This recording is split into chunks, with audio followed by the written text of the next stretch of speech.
Islam itu satu hari mesti wudhu 5 kali. Bro, ente tahu tak bahwa tangan kita ini mengandung zat asam. Makanya mesti sering-sering cuci tangan. Keluar zat asam menyebabkan influenza, keluar zat asam menyebabkan batuk, keluar zat asam menyebabkan demam, keluar zat asam menyebabkan tipoid, keluar zat asam menyebabkan penyakit malaria. Maka dia mesti dicuci sering-sering. Oh begitu. Ini iklannya, coba tengok. Apa iklannya? 5 jari cuci aku dong. Makanya sekarang ada hari cuci tangan sedunia. Jadi jawabannya rasional. Jangan ditanyanya, kenapa kalian cuci tangan satu hari 5 kali? Pokoknya sudah begitu sejak zaman Nabi kami. Lakukan, kalau tidak neraka jahanam tempat kau. Maka dia ketakutan duluan. Begitu dia nengok kita langsung terbayang neraka. Itu siapa tuh? Neraka kata dia. Ajarkan dengan. Makanya kalau kita naik pesawat, tapi yang kelas tentu kelas VVIP, begitu kita duduk datang pramugari bawa sapu tangan. Saya kemarin dibawakannya sapu tangan. Bapak tidak. Yang pertama kali naik ditengoknya, diambil, dikunyahnya.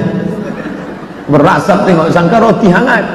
Padahal itu untuk cuci tangan. Kenapa? Membersihkan zat asam.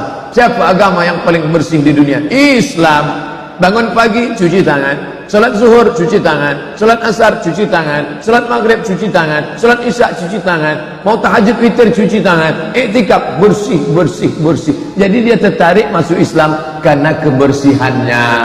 Iklan besar baleho, gosok gigi sehari 3 kali. Habis makan pagi, makan siang, mau tidur malam 3 kali dia bilang. Orang Islam gosok gigi berapa kali? Laula an asyqa ala ummati, kalau tidak memberatkan bagi umatku, la amartuhum bisiwak, aku suruh mereka bersiwak, gosok gigi inda kulli shalah. Setiap mau salat gosok gigi. Setiap mau salat gosok gigi. Setiap mau salat gosok gigi. Hanya saja kalau bulan Ramadan ini setelah tergelincir matahari tidak dianjurkan. Tadi pagi ya, sudah tergelincir matahari gosok gigi makruh. Gosok gigi kumur-kumur, jam 2, jam 3 lesu, lemah. Begitu selesai gosok gigi segar, pakai mentol. Keluar dari kamar mandi, keluar salju dengan bunga-bunga. Bapak Ibu yang dimuliakan Allah Subhanahu wa ta'ala. Jadi cerita masalah agama rasional. Kenapa kalian itu sholat? Apa itu? Bro, ente bernapas dari mana? Dari hidung, lobang. Ente makan dari mana? Dari mulut, lobang. Tanganmu makan dari mana? Pori-pori, lobang. Tapi tulang tak ada lobangnya. Tulang-tulang di badan ini tak ada lobangnya.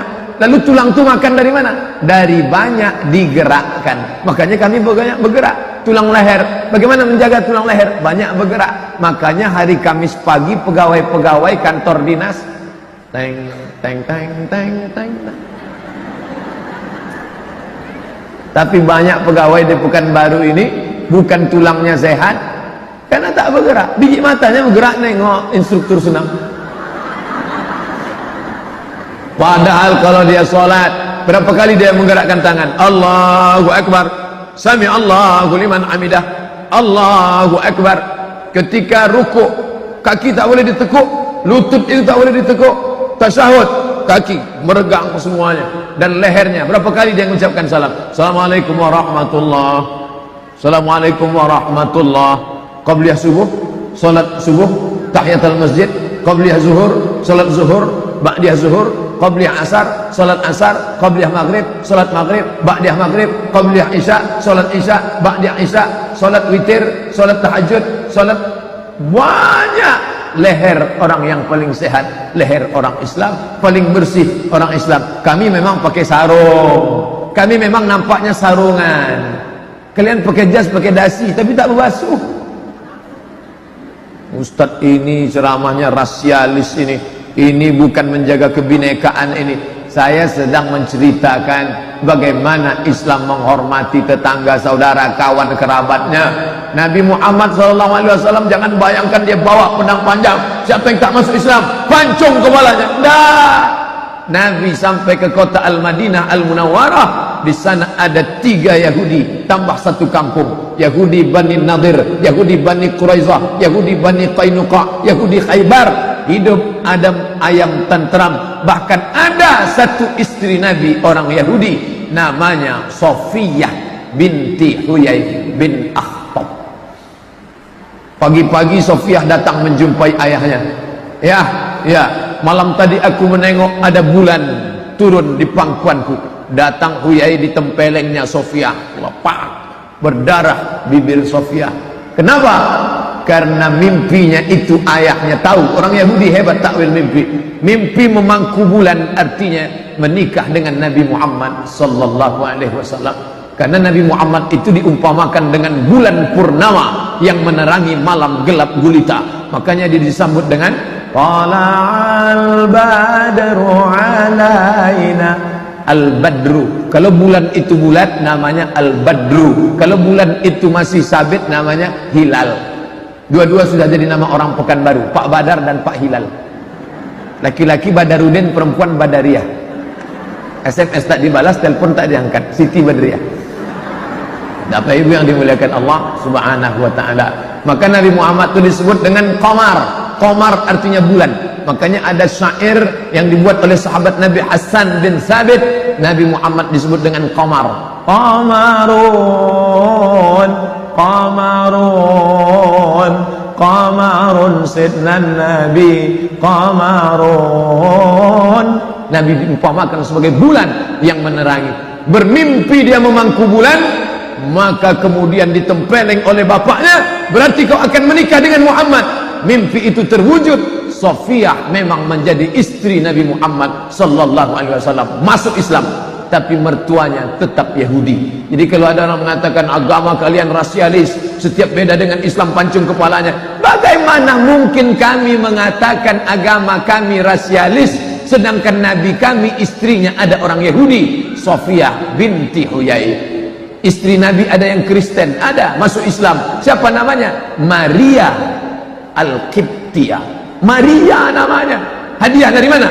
Raja Mesir namanya Muqawqis, panggilannya Muqawqis, namanya Jirjis. Dibawalah surat Nabi sallallahu alaihi wasallam. Yang membawa surat itu namanya Hatib bin Abi Balta'ah. Dibawa dari Madinah menyeberang Laut Merah sampai ke Alexandria, kota yang didirikan oleh Alexander the Great. Alexander membuat kota namanya Alexandria. Abdul Somad kalau buat kota namanya Somadia. Nama rajanya Jirjis, nama panggilannya Muqawqis. Ini surat baginda Nabi. Dibacanya surat Nabi sallallahu alaihi wasallam, ditutupnya, diciumnya, dibalasnya hadiah banyak. Di antara hadiah itu dikirimnya satu botol asal Banha, madu dari Banha. Sampai madu itu ke Madinah, diminum Nabi madu itu habis. Jadi kalau ada ibu-ibu BKMT, BKW, Ustaz Somad, Iko kami dapat hadiah madu dari Ong Tai Kim. Kenapa tak diminum? Takut saya Pak Ustaz. Mari kasih saya biar saya minum. Nabi meminum madu hadiah dari Raja Mesir, agamanya Kristen Ortodok. Habis dikasih kain putih. Karena Mesir itu produk tekstil, kain-kain bagus dari Mesir. Mesir peradabannya maju, piramid, Fir'aun. Maka kain putih itu diambil Nabi, disimpan, dijadikan baju jubah, diambil Nabi. Maka kalau dikasih pakaian boleh, dikasih minuman silakan. Lalu dikirim pula biral, keledai paling besar, himar paling kecil. Antara keledai dengan himar, antara kuda dengan keledai, ada binatang pertengahan namanya biral. Dikirimnya biral untuk Nabi sebagai kendaraan dinas, dipakai Nabi. Ada bapak ibu dapat hadiah motor Yamaha Mio, tak usah sebut merek Pak Ustaz, motor lah pokoknya.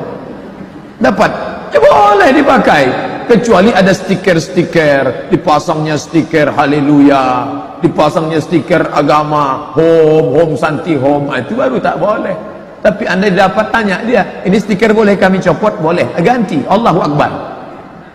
Doa naik kendaraan, subhanalladzi sakhkhara lana hadza wa ma kunna lahu muqrinin wa inna ila rabbina lamunqalibun. Allahumma antas sahibu fis safar wal khalifatu fil ahl.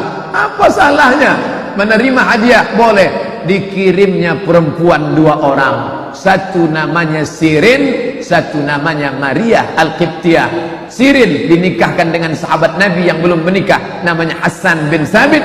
Maria menjadi ibu dari anak Nabi laki-laki lahir dari Maria, namanya Ibrahim, umurnya 18 bulan meninggal dunia.